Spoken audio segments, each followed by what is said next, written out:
Hi, hello friends. Welcome to Rani's Official. இன்னைக்கு நம்ம என்ன பார்க்க போறோம்னா homemade wheat pasta தான் பார்க்க போறோம்.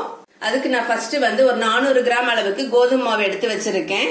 இத வந்து நம்ம முதல்ல உப்பு போட்டு லைட்டா சுடு தண்ணி ஊத்தி நல்லா மாவு சப்பாத்தி பதத்துக்கு பிசைஞ்சு வச்சிரலாம். கொஞ்சம் ஒரு 10 நிமிஷம் ஊறணும். அதனால முதல்ல இந்த வேலையை முடிச்சிரலாம். அதுக்கு அப்புறம் என்ன பண்ணலாம் நான் சொல்றேன். அவ்வளவுதான் மாவை இந்த மாதிரி ஸ்டேஜ்ல இப்ப நல்லா பிசைஞ்சு வச்சுக்கோங்க. கொஞ்சம் இது 10 நிமிஷம் ஊறட்டும். இது மேல வந்து லைட்டா ஆயில் அப்ளை பண்ணிடுங்க. இது வந்து அப்பதான் காயாம இருக்கும். அப்ளை பண்ணி மூடி போட்டு வச்சிருங்க. இதுக்கப்புறம் நான் காயெல்லாம் கட் பண்ணணும். நான் கட் பண்ணிட்டு காமிக்கிறேன். இப்ப நம்ம ஹோம்மேட் பாஸ்தாக்கு தேவையான வெஜிடபிள்ஸ் எல்லாம் கட் பண்ணி எடுத்து வச்சாச்சு. அது என்னன்னு இப்ப நான் சொல்றேன், வாங்க பாக்கலாம். வெங்காயம் 3 வெங்காயம், பெரிய சைஸ் வெங்காயம் கட் பண்ணி எடுத்து வச்சிருக்கேன். தக்காளி, இஞ்சி பூண்டு பேஸ்ட், பீன்ஸ், கேரட், கேப்சிகம். இது கிரீன் கலர் இல்லைன்னா நீங்க வேற என்ன கலர் கிடைச்சாலும் இதை நீங்க கட் பண்ணி எடுத்துக்கோங்க. அடுத்து என்ன பண்ணலாம்னு சொல்றேன், வாங்க பாக்கலாம். இப்ப நம்ம பாஸ்தா ரெடி பண்ண முன்னாடி ஸ்டவ் ஆன் பண்ணி ஃபர்ஸ்ட் கடாயை வச்சு தண்ணி கொதிக்க வச்சிடலாம் பாஸ்தாக்கு. அதுக்கப்புறம் நம்ம பாஸ்தா ரெடி பண்ணனா கரெக்டா இருக்கும். தண்ணி கொதிக்கிறதுக்கும் பாஸ்தா ரெடி ஆகுறதுக்கும். கடாயை வச்சாச்சு, தண்ணி ஆட் பண்ணிடலாம். பாஸ்தா முங்குற அளவுக்கு தண்ணி ஆட் பண்ணிடுங்க. அவ்வளவுதான், தண்ணி கொதிக்கட்டும். தண்ணி வந்து நான் இந்த அளவு ஆட் பண்ணிருக்கேன். இப்ப வந்து இதுல வந்து உப்பு ஆட் பண்ணிக்கலாம். உப்பு பார்த்து ஆட் பண்ணிக்கோங்க. எவ்வளவு தேவையோ அவ்வளவு ஆட் பண்ணிக்கோங்க. இதுலயே எண்ணெய் ஆட் பண்ணிக்கலாம். ஒரு 2 டீஸ்பூன் அளவுக்கு. இது எதுக்கு ஆட் பண்றோம்னா பாஸ்தா வந்து ஒட்டாம வரும், அப்பதான். அவ்வளவுதான், இது எல்லாமே சேர்ந்து நல்லா கொதிச்சு வரட்டும். அதுக்குள்ளே நம்ம பாஸ்தா ரெடி பண்ணலாம். நான் ரெடி பண்ணும்போது காமிக்கிறேன் உங்களுக்கு. நம்ம மாவு பிசைஞ்சு வச்சிருந்தோம்ல, அதுல இருந்து நான் இந்த மாதிரி கொஞ்சமா மாவு எடுத்து இந்த மாதிரி நான் தேய்ச்சி வச்சிருக்கேன், சப்பாத்தி மாதிரி. இது வந்து என்கிட்ட கட்டர் எதுவும் கிடையாது. நான் இந்த மாதிரி மூடி யூஸ் பண்ணி தான் இப்ப இதை கட் பண்ண போறேன். இந்த மாதிரி மூடி யூஸ் பண்ணி இதை வந்து ரவுண்ட் ஷேப்ல கட் பண்ணிக்கோங்க. கட் பண்ணி இதை எடுத்துடலாம். இது மாதிரி எடுத்துட்டு இந்த மாதிரி சென்டர் இந்த மாதிரி வச்சு இதை நல்லா இப்படி பிரஸ் பண்ணிடுங்க. இது நல்லா ஒட்டிக்கும். அதுக்கப்புறம் இப்படி கையை வச்சு இது ரெண்டையும் இப்படி ஜாயின் பண்ணி விட்டுருங்க. ஜாயின் பண்ணீங்கன்னா இந்த மாதிரி வந்துரும். இங்க பாருங்க, இந்த மெத்தட்ல வந்துரும். இதை வந்து வேற வேற டிசைன்ல செய்யலாம். எனக்கு தெரிஞ்ச டிசைன் இதுதான், நான் இந்த மெத்தட்ல செய்யறேன். இதே மாதிரி எல்லாத்தையும் செஞ்சுட்டு நான் உங்களுக்கு காமிக்கிறேன். இப்ப தண்ணி நல்லா கொதிச்சிருச்சு. நான் இந்த மாதிரி பாஸ்தா ரெடி பண்ணி எடுத்து வச்சிருக்கேன். இங்க பாருங்க, இது மாதிரி எல்லாமே நான் ரெடி பண்ணிட்டேன். இது எல்லாத்தையுமே நம்ம வந்து இதுல கொதிக்கிற தண்ணியில ஆட் பண்ணிடலாம்.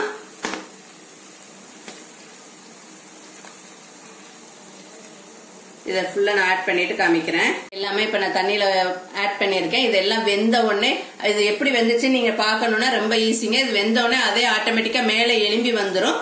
இல்ல அப்படி உங்களுக்கு கண்டுபிடிக்க தெரியலன்னா நீங்க எடுத்து கொஞ்சம் வாயில போட்டு சாப்பிட்டு பாருங்க. அதுல நீங்க கண்டுபிடிச்சுக்கலாம். நான் வெந்து எடுக்கும் போது உங்களுக்கு காமிக்கிறேன். இப்ப வந்து நான் வேற ஒரு பாத்திரத்துல வந்து நம்ம நார்மல் வாட்டர், இது ஐஸ் வாட்டர் எல்லாம் கிடையாது, நார்மல் வாட்டர் இங்க எடுத்து வச்சிருக்கேன். இப்ப நம்ம சூடா எடுக்கிற இந்த பாஸ்தா வந்து இந்த ஐஸ் வாட்டர்ல தண்ணி நல்லா வடிஞ்ச உடனே இதுல எடுத்து சேர்த்துடணும் இந்த தண்ணியில. அதனால நான் அதை எடுத்து வச்சிருக்கேன். இப்ப இது நல்லா வெந்து மேல வந்துருச்சு பாருங்க. இதை இப்ப எல்லாம் நம்ம ஃபில்டர் பண்ணி எடுத்துட வேண்டியதான். தண்ணி வடிஞ்சோடனே நம்ம அந்த தண்ணியில சேர்த்துடலாம். இப்ப நான் பச்சை தண்ணியில சேர்த்ததை எடுத்து நான் ஆற வைக்கிறதுக்காக வேற பிளேட்ல மாத்தி இருக்கேன். இது நல்லா ஆறட்டும். ஆறின உடனே நான் அடுத்து என்ன பண்ணலான்னு காமிக்கிறேன். இப்ப நம்ம செஞ்ச பாஸ்தா ஆறுறதுக்குள்ள நம்ம அதுக்குள்ள இந்த வெஜிடபிள்ஸ் எல்லாம் வதக்கி எடுத்துடலாம். இப்ப எண்ணெய் சேர்த்துக்கலாம். கடாய் வச்சிருக்கேன். கடாயில எண்ணெய் சேர்த்துக்கலாம். எண்ணெய் சூடாகட்டும். எண்ணெய் சூடாயிருச்சு. இப்ப ஒரு 3 டேபிள் ஸ்பூன் இஞ்சி பூண்டு பேஸ்ட் சேர்த்துக்கலாம்.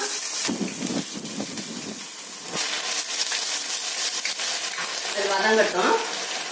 அவ்வளவுதான், இஞ்சி பூண்டு பேஸ்ட் வதங்கிடுச்சு. இப்ப நம்ம வெங்காயம் சேர்த்துக்கலாம். இது நல்லா கோல்டன் இதா வதங்கணும். ரொம்ப கோல்டன் இல்ல, மீடியமா வதங்கணும். நான் வதக்கிட்டு காமிக்கிறேன். அவ்வளவுதான், வெங்காயம் வதங்கிடுச்சு. இந்த அளவு வதங்கினா போதும். இப்ப நம்ம தக்காளி ஆட் பண்ணிடலாம். தக்காளி ஆட் பண்ணிட்டு தேவையான அளவு கொஞ்சமா உப்பு ஆட் பண்ணிக்கலாம் தக்காளி வதங்குறதுக்கு.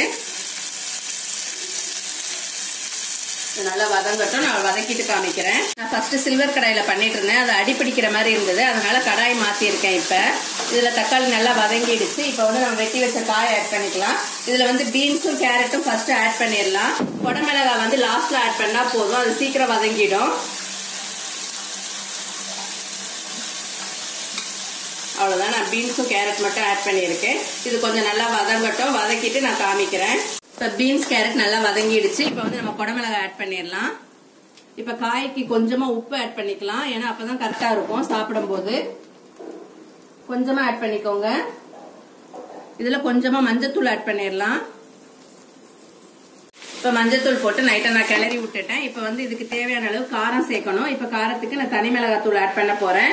தனி மிளகாத்தூள் உங்க காரத்துக்கு ஏற்ப நீங்க ஆட் பண்ணிக்கோங்க. நான் எனக்கு தேவையான அளவு ஆட் பண்ணிக்கிறேன். தனி மிளகாத்தூள், மல்லித்தூள் ஒரு 1.5 ஸ்பூன் ஆட் பண்ணிக்கோங்க. கரம் மசாலா 1 ஸ்பூன் ஆட் பண்ணிக்கோங்க. அவ்வளவுதான். இது எல்லாத்தையும் மொத்தமா நல்லா கலந்து விட்டுருங்க. நான் கலந்துட்டு காமிக்கிறேன். இப்ப மிளகாத்தூள், கரம் மசாலா எல்லாம் சேர்த்து நல்லா வதக்கியாச்சு. இப்ப வந்து நான் டொமேட்டோ கெச்சப் ஆட் பண்ணிக்கிறேன். இதுல நான் ஒரு 2 டீஸ்பூன் அளவுக்கு ஆட் பண்ணிக்கிறேன்.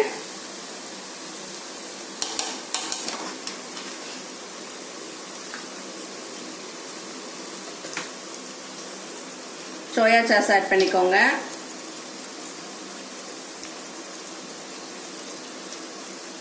சோயா சாஸ் 1 டீஸ்பூன் ஆட் பண்ணிக்கோங்க. இது எல்லாத்தையும் நல்லா ஒண்ணு போல கலந்து விட்டுறலாம். நான் கலந்துட்டு காமிக்கிறேன். சாஸ் ஊத்தி இப்ப நல்லா கலந்தாச்சு. இப்ப நம்ம ரெடி பண்ணி வச்ச பாஸ்தாவை இதுல ஆட் பண்ணிடலாம். பாஸ்தா நல்லா ஆறிடுச்சு. இது நான் வந்து கொஞ்சம் பெரிய மூடி வச்சு செஞ்சதுனால கொஞ்சம் பெருசா இருக்கிற மாதிரி இருக்குது. நீங்க இதோட கொஞ்சம் சின்னதா இருந்தாலும் நீங்க அதை வச்சு செய்யுங்க, ஈஸியா இருக்கும். நான் எல்லாம் கலந்துட்டு காமிக்கிறேன். அவ்வளவுதான், பாஸ்தா ரெடி ஆயிடுச்சு. ஸ்டவ் ஆஃப் பண்ணிட வேண்டியதுதான். இதை நம்ம பரிமாறும் போது காமிக்கிறேன். இப்ப ரொம்ப டேஸ்டான கோதுமை மாவுல நம்ம வந்து பாஸ்தா ரெடி பண்ணியிருக்கோம். இதே உங்க வீட்டுல நீங்க ட்ரை பண்ணி பாருங்க. இது உடம்புக்கு ரொம்ப ஹெல்த்தியானது. நீங்க ட்ரை பண்ணி பார்த்துட்டு எப்படி இருந்துச்சுன்னு கமெண்ட் பாக்ஸ்ல கமெண்ட் பண்ணுங்க. இந்த வீடியோ உங்களுக்கு பிடிச்சிருந்துச்சுன்னா லைக் பண்ணுங்க, ஷேர் பண்ணுங்க, கமெண்ட் பண்ணுங்க. மறக்காம ராணிஸ் அபிஷியலை சப்ஸ்கிரைப் பண்ணுங்க. அப்படியே பக்கத்துல உள்ள பெல் ஐக்கானை கிளிக் பண்ணுங்க. அப்பதான் நான் வீடியோ போட்டோன்னே உங்களுக்கு நோட்டிபிகேஷன் வரும். நாளைக்கு வேற ஒரு வீடியோல நான் உங்களை சந்திக்கிறேன். அது வரைக்கும் உங்கள் ராணிஸ் அபிஷியல். பை.